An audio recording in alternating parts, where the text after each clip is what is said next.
Latest project. I got the idea from looking at a website on Facebook called Collage Quilting that Emily Taylor has. And basically, if you ever made collages in school as a kid, you cut out pieces of paper or tore them and then you glued them together. This is similar like that because you have several options to attach your pieces of fabric together, but one of them is glue.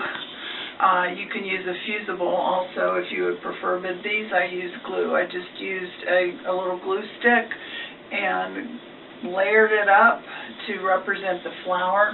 I started with a picture of a flower that my husband took of one of our hibiscus, and that's what my inspiration was. But as I was making it to try to show the different color values of the flower, I don't know what kind of flower it is anymore. I don't think it's a hibiscus, but anyways, it's a pretty yellow flower. And the leaves were just some old jersey that I had. And this flower here started out as inspiration. I'll show you the picture in a minute from another flower in my flower bed. But I drew it, and it just seemed to grow a different way as I was drawing it. So this one won't look like the inspiration picture either, but I think it still looks pretty. This little bug, this ladybug, I hand embroidered on sort of the path it was flying, and then its antenna. But the rest is, everything was glued and then stitched. I used my long arm sewing machine to stitch around each of the petals here to hold them down. They're already stuck down with glue, but I wanted to nail them down with my machine, and then around the leaves also, you can see that. Then the border is a piano key border that picks up the colors of it. That's just, you make strips of fabric and then cut it to the width that you want, and I think that it makes a good visual in terms of how it frames out the flower.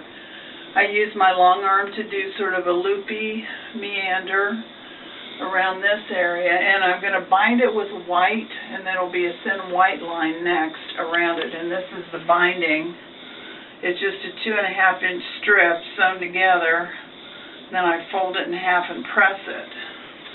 What I'll be doing is sewing it to the back, because I'm going to do this on the machine, front and back.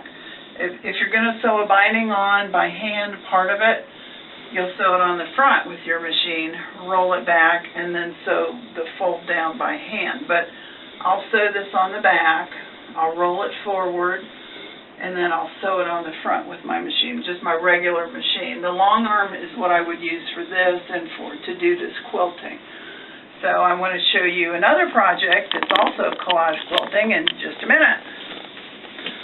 As you look at the details of the stitching, that sort of outlines each petal, as well as serves a purpose of tacking them down, but it also gives some definition and dimension, I think, to it, and more texture with the stitching.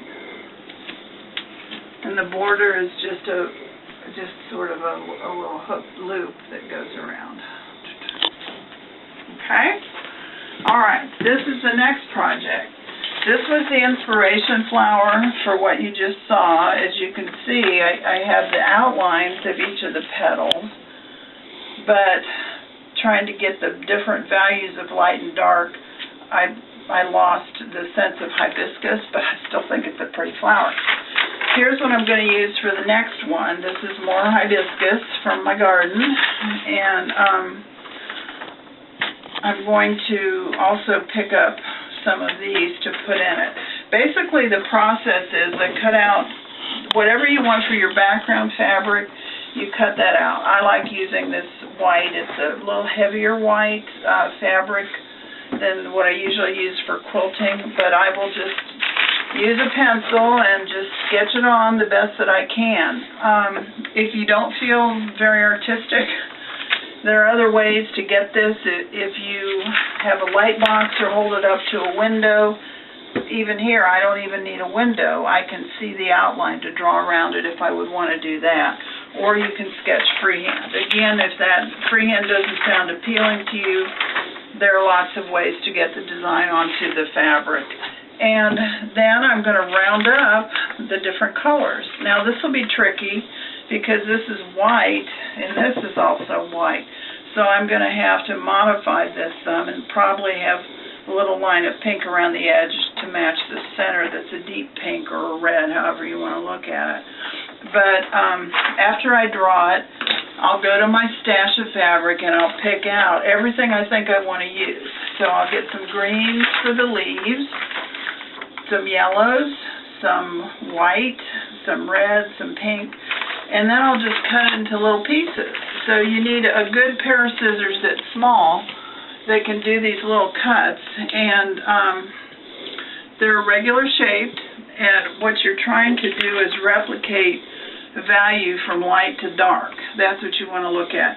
Some of the kits that you buy, like from Emily Taylor or Laura Heine, both of them have a lot of neat stuff on their websites, and also they have videos about this. They sell kits and backings that have all this already figured out for you, if that's the way you'd prefer to start.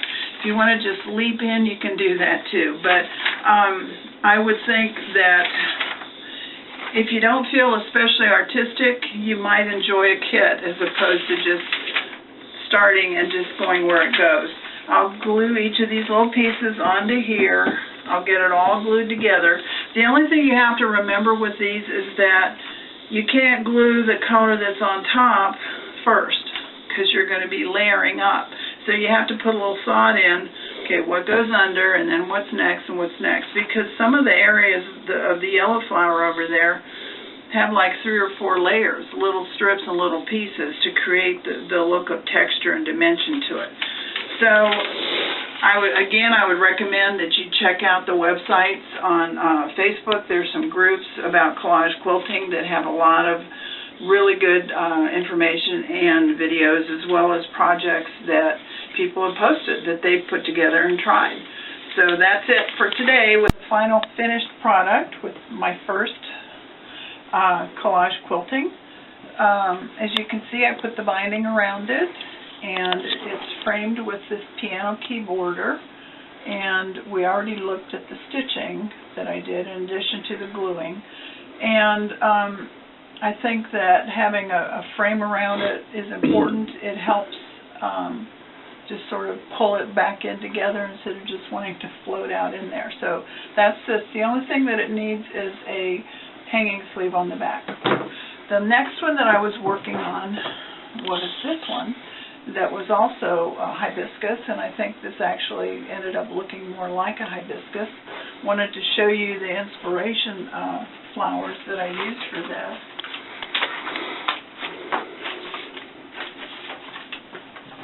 The inspiration for these were these flowers, and because these are bordered by white, I had to put pink around them so that you could see the contrast. So the point of telling you this is that what you see in nature, you might have to modify a little bit in order to get it onto your background, and that's perfectly fine. These flowers started out a little bit, actually, different size, but they ended up shrinking as I made them. I don't know why. I think they still look a little bit like the original. The leaves tend to get a life of their own as I do these things. This is the first hibiscus, which ended up not looking like a hibiscus. I think this is the inspiration for this flower, and I think that it still does look like it belongs in the hibiscus family. All that I put the border on this, I chose not to do a piano key, which I like a lot as a style, but I did just a print border around it to pull it in. I picked up the butterfly. You can get inspiration for these things anywhere, from nature. Online, I saw this in a quilt catalog, a quilting magazine, I think, and I said, oh, that's a good butterfly shape. So I took it, and I ended up working with it to make it to be this butterfly, which I put on a pretty print fabric, and then that's what I ended up using. Also for inspiration, what I'm going to work on next, I just went on the internet and I just found some flowers that were pretty colors, that were things that I thought that would translate well into fabric. This is the bee. But if you don't have flowers or trees or things in your yard that you want to photograph and make into a collage, the internet just has many, many images that you can use. Back to the equipment that I wanted to talk about.